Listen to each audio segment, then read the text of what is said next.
When I first heard that, I thought maybe that was sort of an ego trip, somebody enhancing his own importance. But as the revelations unfolded, I began to understand why he might have had some concern about not having it widely known what was said, although this was a fairly public forum where he was speaking.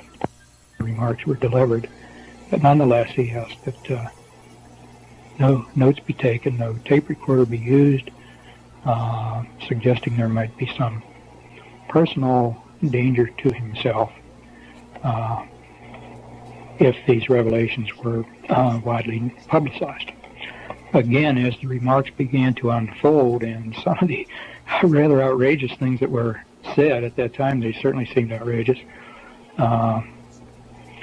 I made it a point to try to remember as much of what he said as I could, and during the subsequent weeks and months and years to connect my recollections to simple events around me,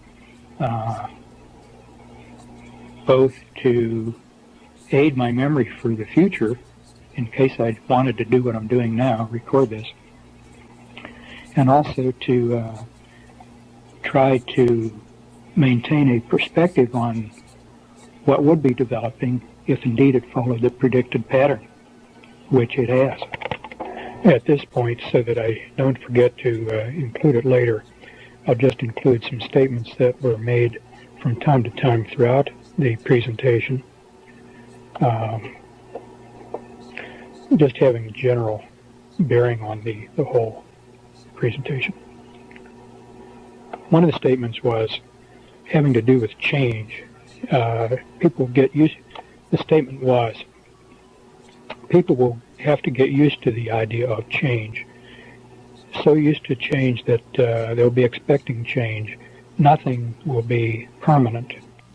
This often came out in the context of a society of where people seem to have no roots or moorings, but would be passively willing to accept change simply because that was all they had ever known.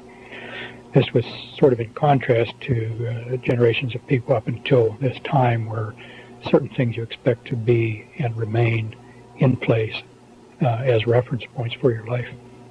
So change was to be brought about, change was to be anticipated and expected and accepted, no questions asked.